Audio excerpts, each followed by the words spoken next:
नित्यानन्दं परमसुखदं केवलं ज्ञानमूर्तिं द्वन्द्वातीतं गगनसदृशं तत्त्वमस्याधिलक्ष्यम् एकं नित्यं विमलमचलं सर्वधी साक्षिभूतं भावातीतं त्रिगुणरहितं सद्गुरुं तं Namami.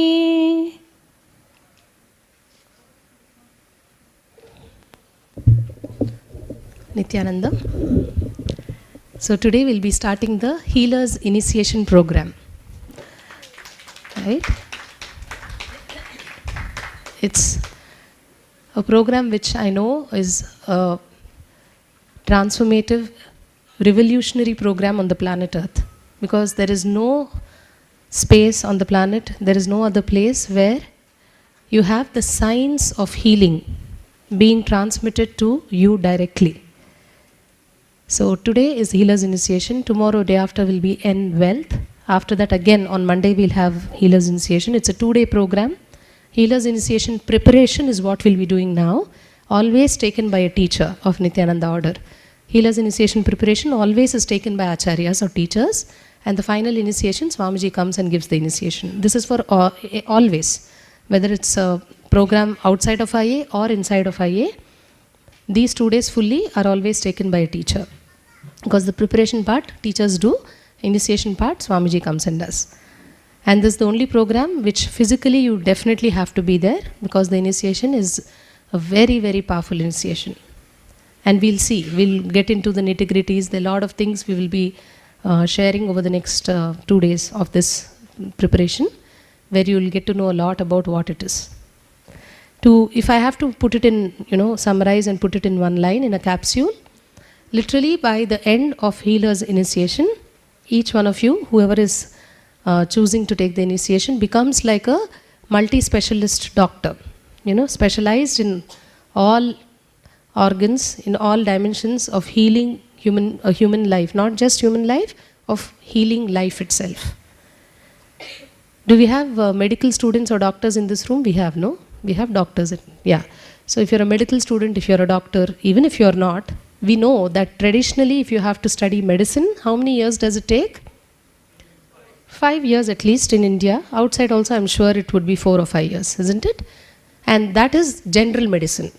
Now after that, if I have to do a specialization, how many years again it will take? Maybe another 3 years, 4 years, 2 years at least. So if I look at it on a whole, how many years is that total? Maybe 7 years or 8 years. To be able to touch one part of the body, you have to probably study for 7-8 long years. Pass and be eligible to do that. And that's one part, right? If I'm doing a specialization of, let's say, heart or kidney or whatever, nerves or gynecologist or pediatrician, I'm not qualified to do the other parts, isn't it? I'm specialized in that part, so I will be able to treat only that part. And for that itself, it takes 7-8 years. But Healers Initiation, imagine, in a moment of initiation, what the master does is actually opens up the healing channel inside you. And you will become a multi-specialist. A person who's with the master's energy to heal any and all kinds of issues that people may be having. So it's such a unimaginable opportunity for humanity. And nowhere, as I said, there are many, many masters who come with the dimension of healing expressing through them. All masters, after the space of enlightenment, when they come back with different kinds of expressions, different kinds of dimensions.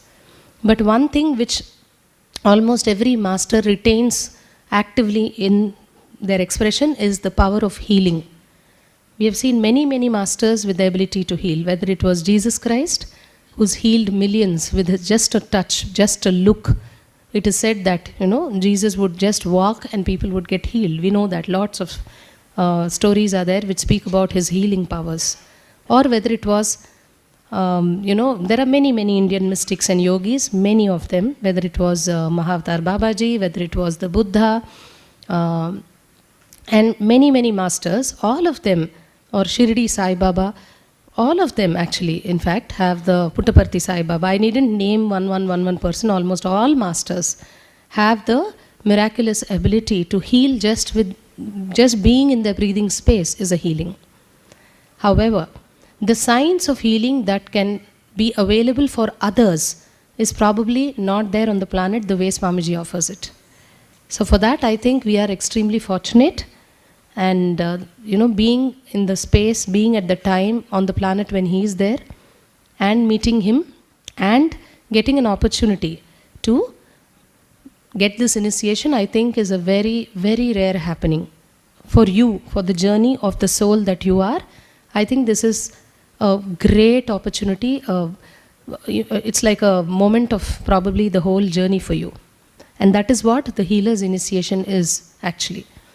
In a few seconds, what happens inside you is an explosion that probably you've been waiting for lifetimes. How many of us are already healers? Please raise your hand if you're already healers. Okay.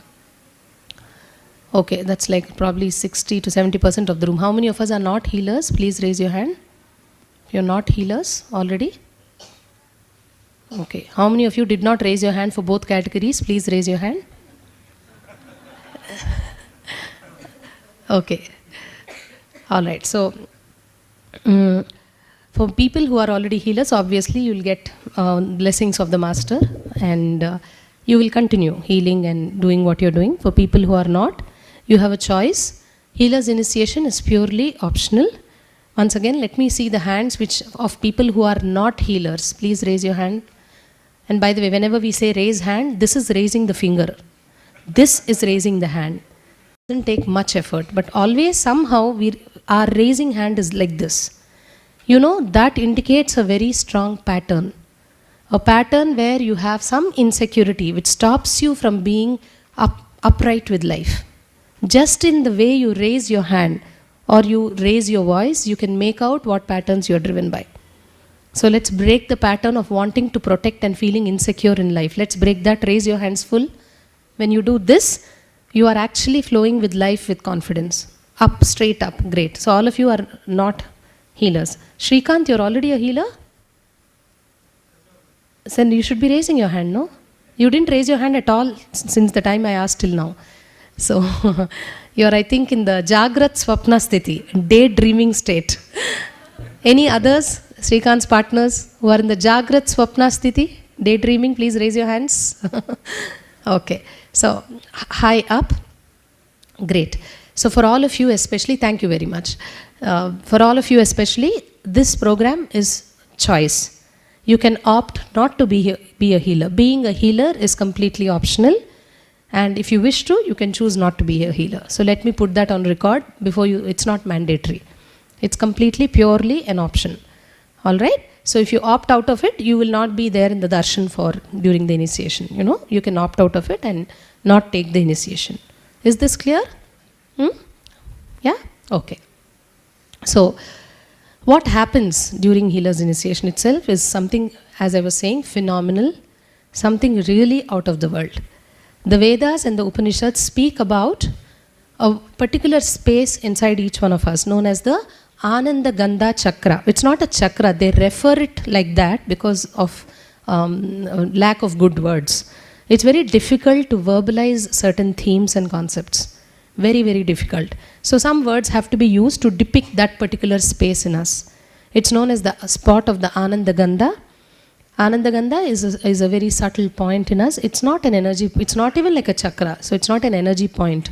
It is actually, in fact, a culmination where all the chakras, all the energy points inside you, they collapse and merge in this one point. That is the space of Ananda Gandha.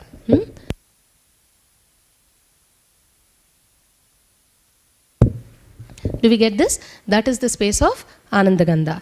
So Ananda Gandha, the mention of the word itself is not actually there in most of the Vedic scriptures, unlike every other concept. See, other concepts like nirvana and moksha and all that are there referred in many literatures. But Ananda Gandha reference itself is so limited. So you can understand it is such a guarded, well-kept so-called secret. Meaning, it probably was not supposedly, it's probably there to be available for really mature and evolved human beings, not for everyone, because of the powers that it brings when it is awakened and activated inside you. The reference of this Anandagandha point is given in one of the Vedas. I don't remember which one, but one of the Vedas speaks about it. And of course, Shankara. How many of us don't know Shankara? Raise your hand, you don't know Shankara? Shankaracharya is the founder of the Advaita theory. He is the founder of Hinduism. He founded the religion Hinduism. Just like Christ brought in Christianity, Shankara brought in Hinduism. Buddha brought Buddhism. Mahavir Jain brought Jainism, isn't it? So Shankara was the one. He is a great saint, incarnation and enlightened master from South India. And he is the one who propounded, who brought forth the theory of Advaita, meaning absolute. Right? By the way, Healer's Initiation is full of stories. Full of stories. So personally, I enjoy the sessions a lot. But for you, it could mean many things. One of the things being nice, cozy day, raining nicely outside. So nice stories happening here. Easily, you can just go into sleep state. So but we'll get you back. We'll see how. Collectively, we got to figure out that, how to not get into sleep state. So it's a lot of stories. But at any point, if you feel it's boring to listen to the story, stop me. I'll stop the story. So Shankara brought in the philosophy of Advaita, right? The theory of absolute reality is what he proposed.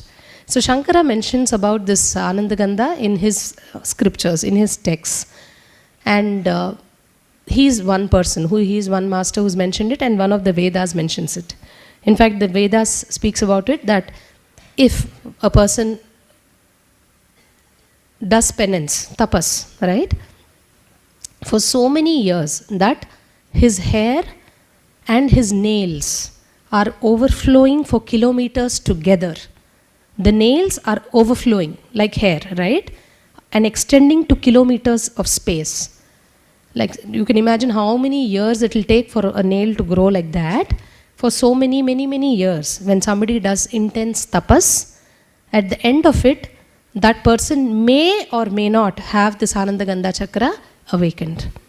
It is that difficult a task, a space for us to get activated. It's like that subtle inside us. It needs that kind of intense penance and tapas. However, just in few seconds, you will see Swamiji effortlessly awakening your Anandagandha chakra. That is why I say those few moments are like moments which mark a most momentous point of the journey of your soul itself. Because God knows for how many lives we have come again and again and again, and this is one opportunity where all the things are happening at the same time.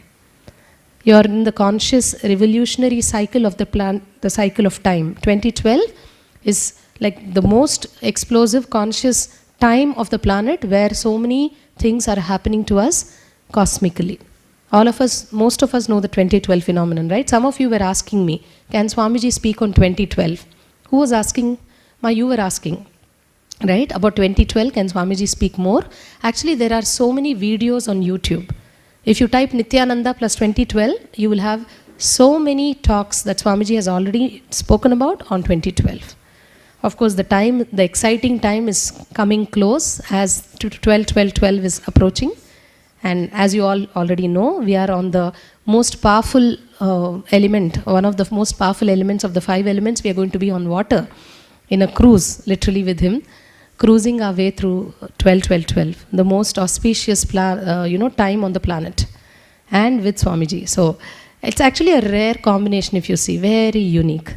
Number one, you are there in the human body, in the flesh and body, are with the human consciousness. The most evolved consciousness on the planet, out of the God knows how many crore species we have, is the consciousness of a human being. You being in the human consciousness, first of all, is a huge, unique happening. And second, being in the same time as an incarnation is. Being on the earth on the same time that Swamiji is in, is again another huge bonus, right? And third, these two meeting, you meeting him. You, the individual Atman, the individual soul or individual energy, coming in contact entangling with the Paramatman, with the cosmic soul, the cosmic energy which is expressing through Swamiji's body. That itself is a more rarer combination. And in the entanglement of these two, the awakening of your individual Anandagandha energy is the rarest thing that can happen. Imagine all three are happening. And of course, this batch is most fortunate because it is happening in Tiruvannamalai. It is happening in the very land where the masculine cosmic energy itself landed and walked on this land. So it cannot probably get better than this. This batch is extremely fortunate for that, really. Yes. And by the way, this is a lot of fun. These 2 days you can ask so many questions. And I promise you we'll have so much of humor. Lot of humor, I tell you. I love these sessions for that. You will know why. When we progress, you will know why. Yes.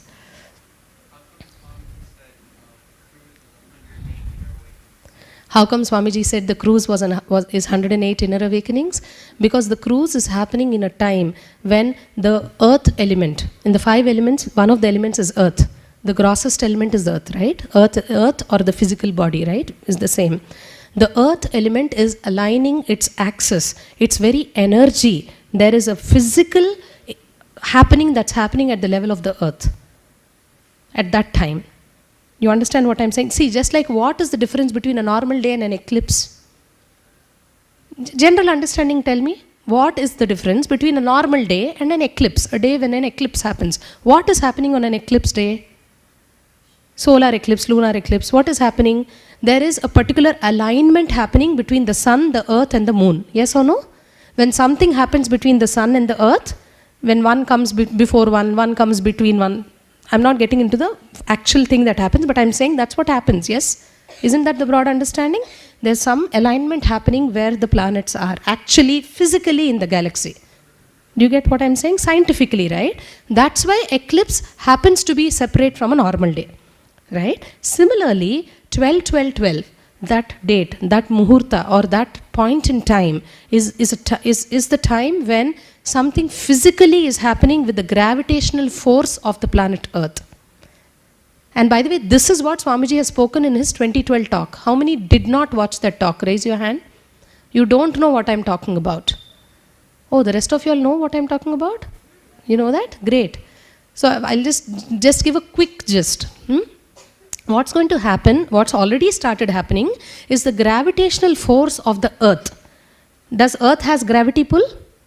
It does, right? Why? Because of that, I and you are standing. Otherwise, we'll fall off the Earth. Earth is considered to be round. If you stand on a ball, you're bound to fall. Yes or no? Can you be walking like this without falling? Why are you walking then without falling? Because of what? Right. That gravity pull or the pressure, the gravitational force of the Earth keeps you down. Doesn't allow you to float up. And that is absent when you get into space. That's simple, na? When anyone goes into a spacecraft, what is happening? Do you see literally they're floating? Why? Because they're out of the orbit of the Earth. Isn't it? Now what's going to happen in this mentioned period is that this gravitational force of the Earth is going to reduce physically by some 0.00000, small percentage. Has a huge impact. Because at the level of the Earth, if it is happening, then you can imagine when it boils down to us, it has a big impact. What is the impact? When the gravitational pull is reducing, what does that mean? What will happen to me? What will I start experiencing? See, when the gravitational pull is there, when gravity is there, the heaviness inside you, the mass, let me complete. The mass and flesh inside you is intact, is pulled down by the Earth. When that pull is reducing, then what's happening to you? There is levitation, exactly. When gravitation reduces, levitation increases. And when I mean levitation, I mean that floaty feeling, right? The feeling that you can actually go up instead of coming down happens. And that essentially happens, when that happens, the mass, the weight inside you comes down. I don't mean if you are like 50 pounds, you become 49 pounds, not the physical weight. But there is a subtle weight inside you. What is the subtle weight inside you? The weight of your thoughts. Your thoughts have a weight. That weight goes down. You get that? And when that goes down, that is the happening that's going to happen during that period, 12-12-12. That is why Swamiji says, in that moment, when you are with Swamiji, on a conductor called water. Water, by the way, is more effective in conducting or transmitting or forwarding energy transmission and awakening the Kundalini than land. Swamiji always says. That's why all initiations in the Vedic tradition were done only in water. The master will be there, the disciple is supposed to go get into water, completely take a dip, and initiations, whether it's brahmacharya or all other, any initiation was given in water because the energy transmission is the maximum. So you can imagine everything is happening in 12-12-12. He's ensuring we are actually on a water body, and of course the whole phenomenon of the earth's gravitational pull is happening, and most importantly he is there. Right? So that is why it is equal to 108 inner awakenings. Yes?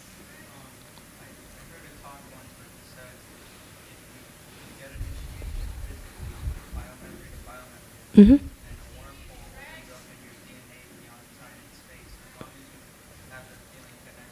Hmm.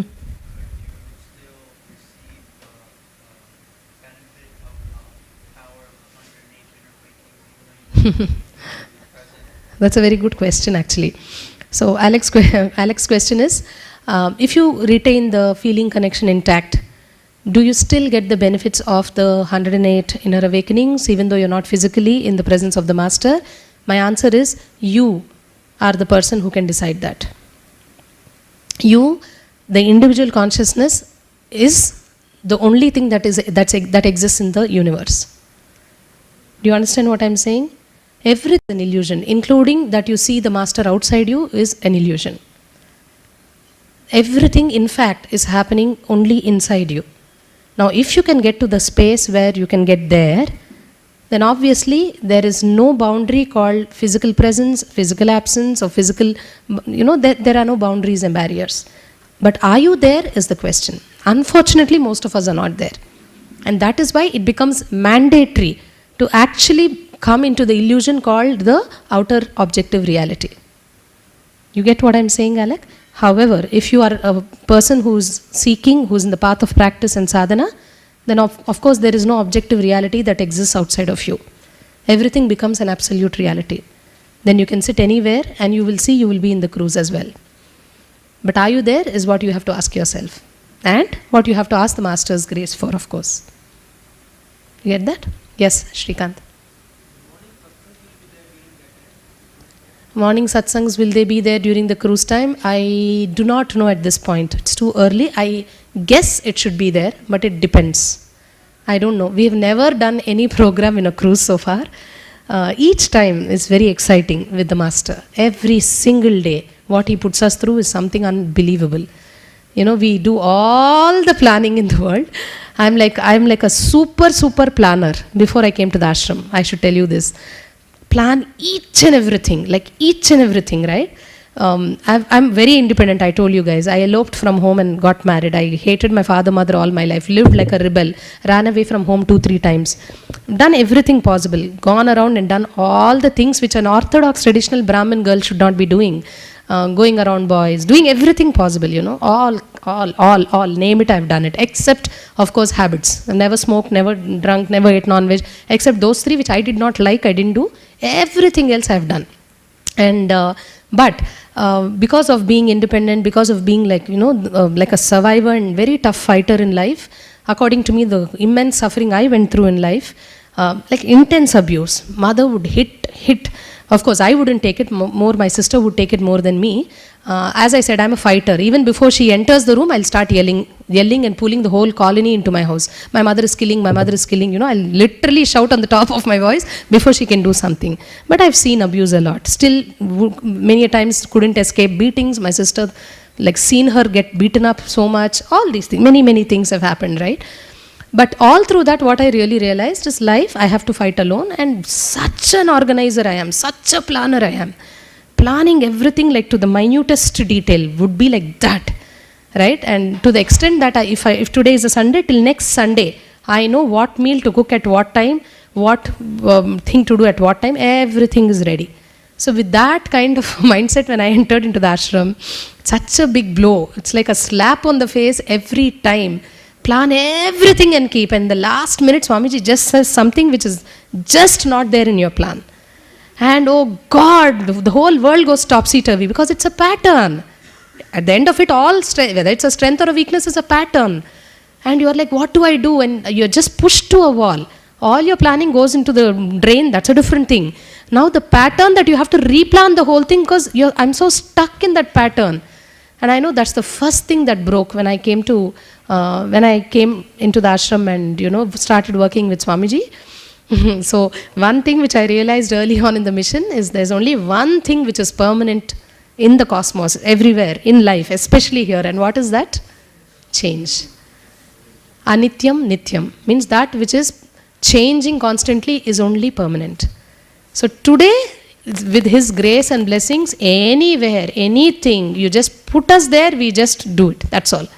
In a desert, we can just construct a huge, a huge snow house. That's how He's really broken each one of us. All of us have different patterns. It's a lot of fun living with the Master. So Shrikant, the direct answer is, it's impossible for me to tell you what will happen on the cruise. Next half an hour, I don't know what's going to happen. It's like that. It's always like that. So I absolutely understand. So I would only request you to please tune into the website. Of course, every day you are on satsang anyways, and as it goes, we'll see. So right now, there's no confirmation that I could give you. All right. So where were we before? See, like this, we'll keep going. Story into story into story, we'll be going, and we'll be coming back.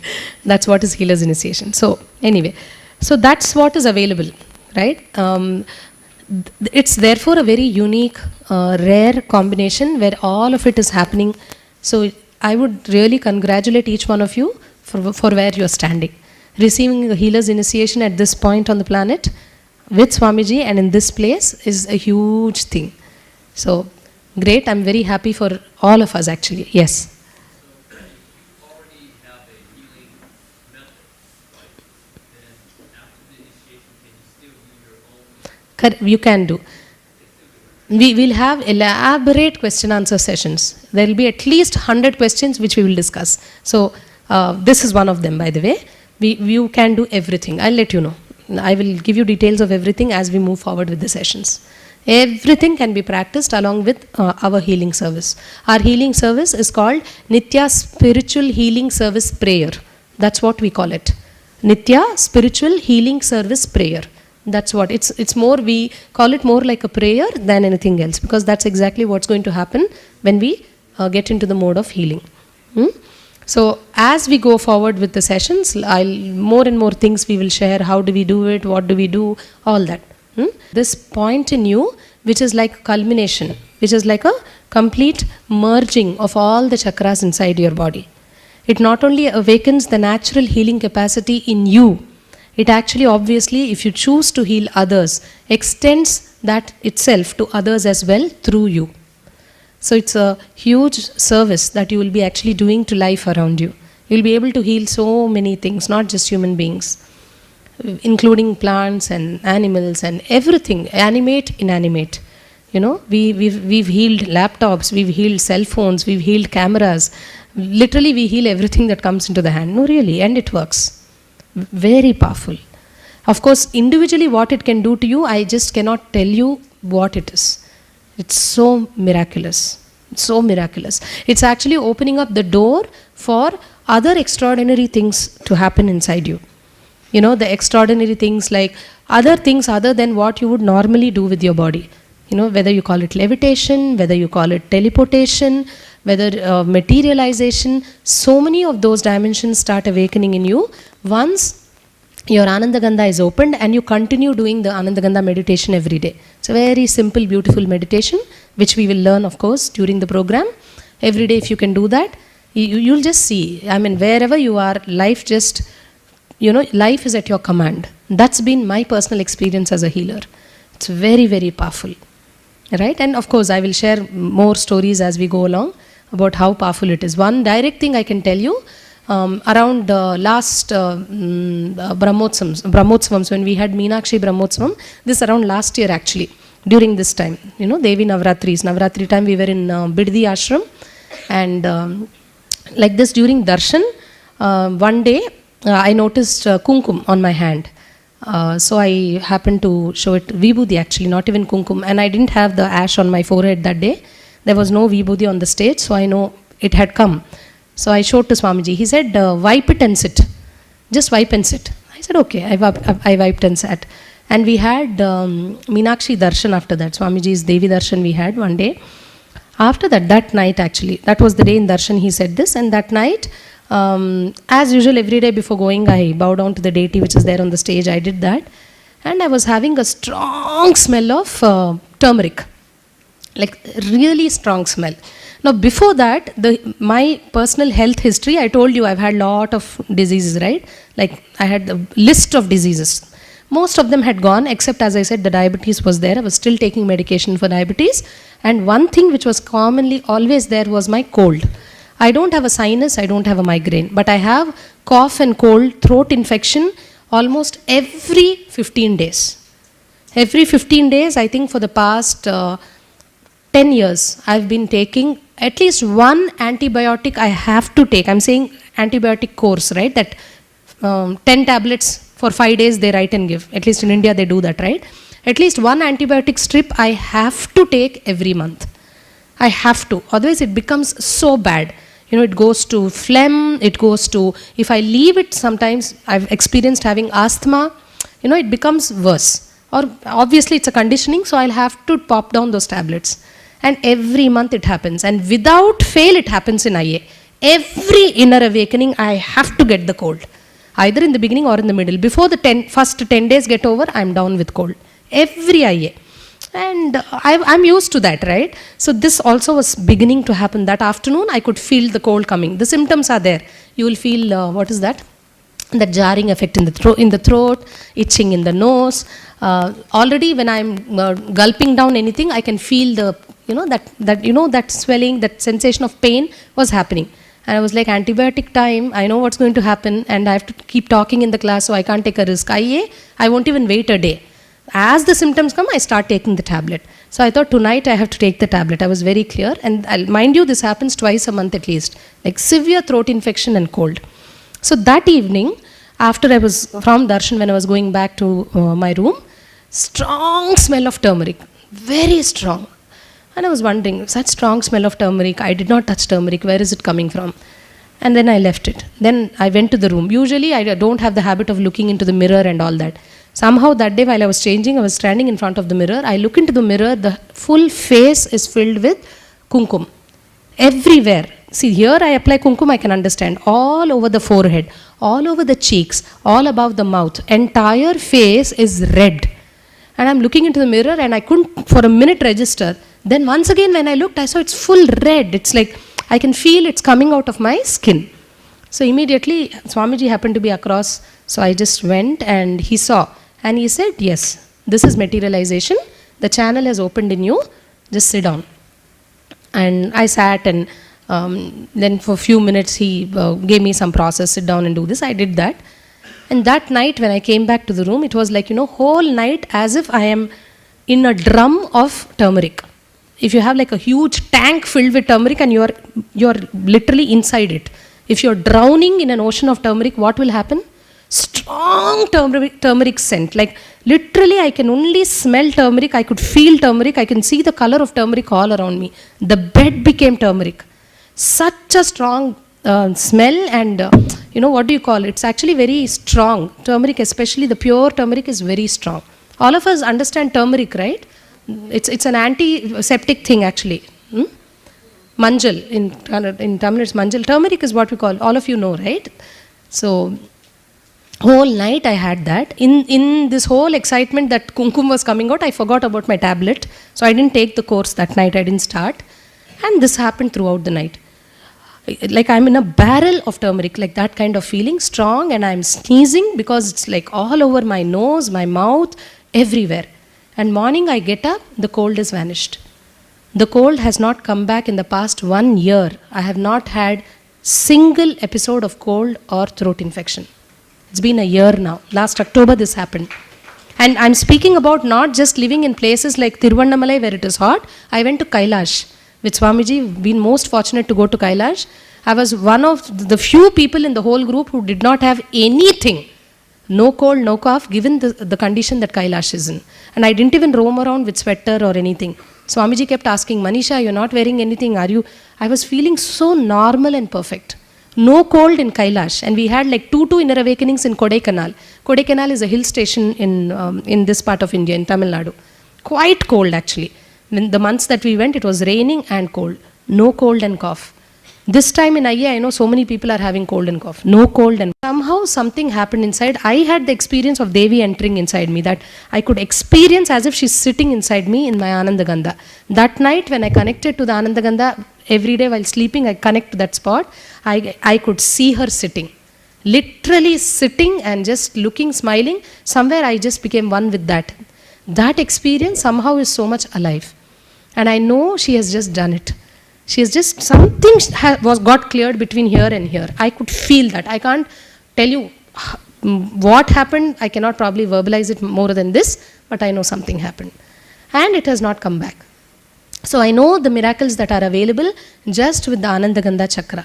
So powerful, it's always with you, so simple. One of the best ways for you to actually merge into the higher energies that are there in you is this point, the Anandagandha Chakra. Right? So you are on a very exciting mode of getting this initiation, which is right around the corner. Monday evening is the initiation. So I would request all of you to please participate in the session. Prepare yourself fully. Preparation is important for you to receive what you're going to get fully. So that you understand the importance only, I'm sharing all this. You get that? This is one of the things. Many people experience many things. We'll discuss as we go through the program. So many other miracles which happen in people's life because of this.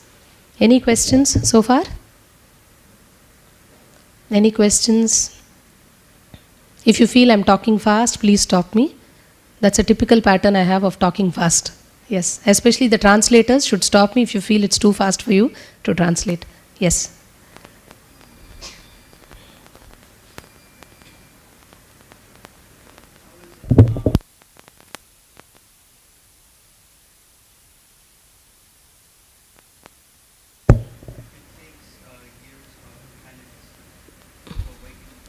Mm-hmm.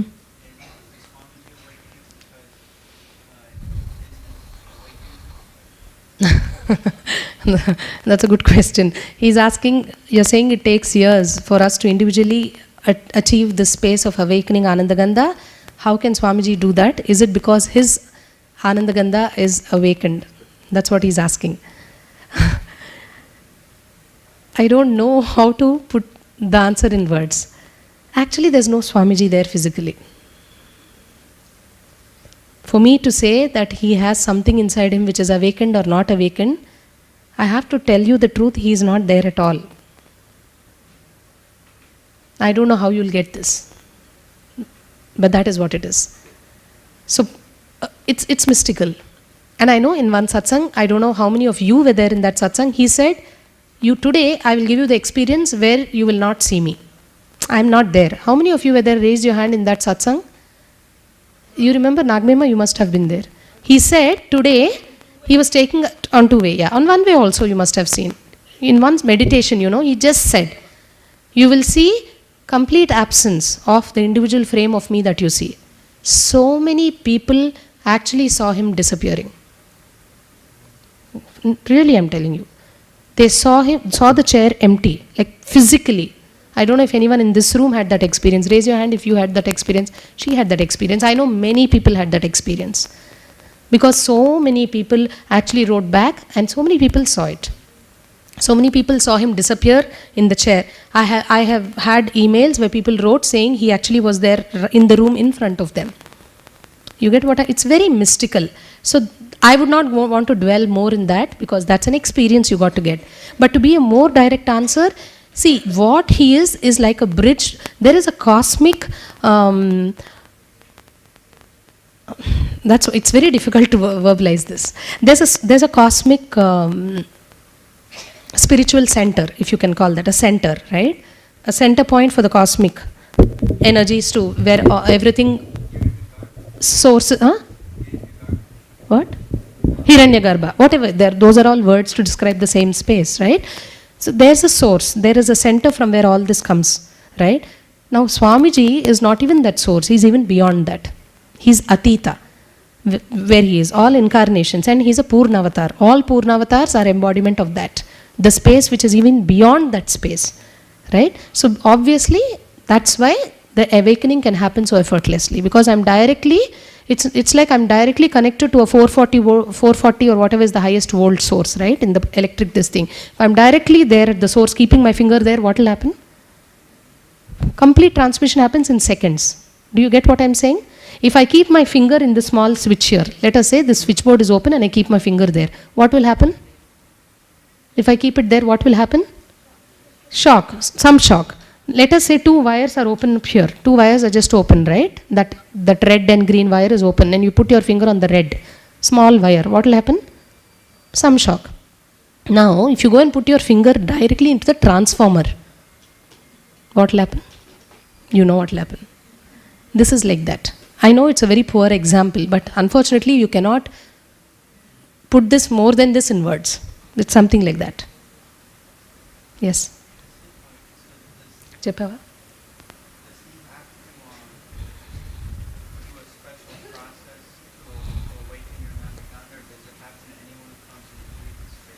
It's a process. It's a process that he has to do. And it's for that process to happen to you, you should be able to give your consent to that. He doesn't do it without you saying yes to that. That is what he means by ethics of an enlightened master. Enlightened masters cannot give you enlightenment unless you don't want it. You get that? Unless I am not seeking for it, he will not give it. It's not that he doesn't have the ability to give, but he will not give it because that's the boundary that all enlightenment masters follow. They will respect the choice of your individual will, of your individual soul, till it comes to a state of being matured and evolved and wanting, seeking for that. Then it is available. You understand? So it's effortless for where he is, but you will have to take the effort to say a yes to receiving it.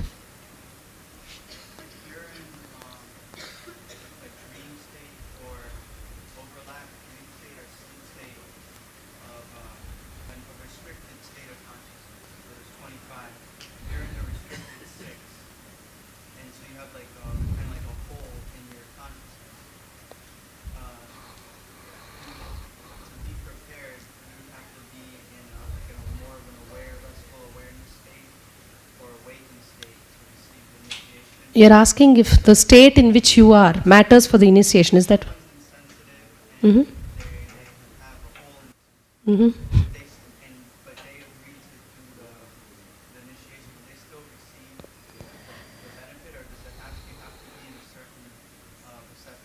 Okay, so it is like this. First of all, there's nothing called whole in the consciousness. Consciousness cannot have a whole. Was it in this class we discussed about Purnamadah Purnamidam? 0 plus 0 is equal to 0. Did we talk in this class? I understand what you're saying. I get that. So consciousness is that, by the way. It's beyond what we consider as, all these states and all. What you're speaking probably is the unconscious or awareness or the identity. Even if you have any of that, by the way, do you think we won't have that? All of us will have that. Even then it works, because it depends upon who is doing it to you. He is doing it, so it works. All you need to say is a yes. And irrespective of the state you are in at that point, it still works. Okay? Shall we move on? Other questions? Yes.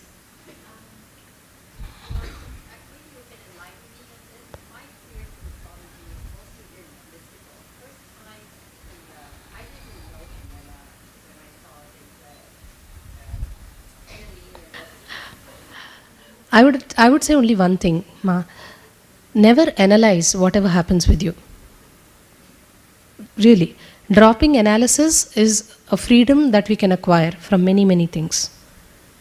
Analyzing, number one, keeps you dwelling in a past moment. It's not worth it. Consider it never happened. That's how at least I take on a practice of living. When a moment is past, I forget it. For me, it doesn't exist anymore. Living like in an amnesia, you understand, with awareness. I am not discounting what you had as an experience. It's probably good, great, best. However, it is not worth dwelling upon. Always remember, every moment is passing. Every moment is passing. There's a very beautiful Zen saying, this too shall pass. One of the sutras that I personally follow as a seeker is all the time having golden words in my forehead, this too shall pass. Both for good and for bad. Especially for the good more so, because your ego is so subtle and active, it can bring in glimpses that something is happening with you and it can play with you. I mention so more because you feel that you have mystical experiences which are happening. They may be happening, but I would ask you not to analyze them. Do not go back to sit and see what it is. Do not go back and want to know the significance of what it is. Ultimately, nothing has a significance. Nothing has significance. Nothing. That is what, by the way, this ash means. Everything has to go down. Your life as you see, the good that happens as you see, the so-called injustices that you see with you, the so-called cheating or fraud or what others do to you, what you do to all the so-called tug-of-war of life that you see with you. Or on the other hand, the mystical, magical experiences that you see happening to you, the beautiful moments, whether the master or energy or happening with you. Tell me, what is the climax of all of that? The climax of all of that is a handful of mud. That's what you and me are. Is there anything else that will happen to us? Isn't it so? Whichever community, whichever religion you are, you may be from a religion where they will bury you. You will still become a handful of mud. You may be in a religion like mine where they will burn you. You are still a handful of mud. You may be in a religion like communities where they throw you. Leave the body for birds to eat or put you in water for fishes to eat. You will still end up being that handful of mud. When your bones, which is left, the gross in you is the bones, when that disintegrates, it's nothing but a handful of ash. There is no significance, therefore, of anything which happens in life. That's why I love what Shakespeare says. The most famous thing that Shakespeare said is what? All life's a stage, all men and women are players. Life's a great song sung with great fury, great emotion, great everything. Signifying what? Nothing. Life is a song sung by a fool with great fury and great emotion and great this, great that, at the end signifying nothing. So I don't want to obviously put you down or discourage you or disenchant you from that experience, but I would say move on. Don't sit and analyze, what does this mean? Why is it significant? Doesn't matter. Good, it's happened, move on. Right? I understand. I completely get that. I'm not saying it's natural to be that way, but if I were to tell you one thing, I would say move on. Even dropping that curiosity, move on. But a direct answer to your question, only Swamiji can tell what is the significance of that. I may not be qualified to personally give my interpretation. I don't know if that's qualification enough to give, so I will not give. Right? He may be knowing, of course. He knows everything, so you can probably, if you still want to know, you can ask him, but no, ma. No, it should not come like something which you have to follow by the rule. It has to obviously come naturally. But I'm just requesting you to consider being in a space where you need not know anything.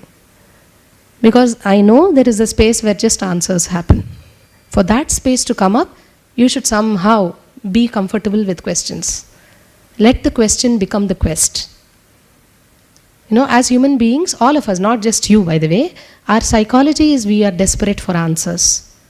You only want answers all the time. Why? Because we don't have the zone of being comfortable with the question. If you mull on the question again and again and again, without asking it anywhere but inside you, I can tell you that question, when it becomes a quest, that question itself brings in the solution and the answer. It happens to you. And that is a very powerful space. So even before somebody outside of you can tell you, you will just know why all things are happening the way they are happening. You get what I'm saying? So that's one thing to consider. Of course, it's your choice completely. Swamiji will be able to tell you about this more than anyone else. Okay? All right. So the main subject will never happen is what I'm realizing now, which always happens in Healer's initiation. So many questions keep coming. Yes.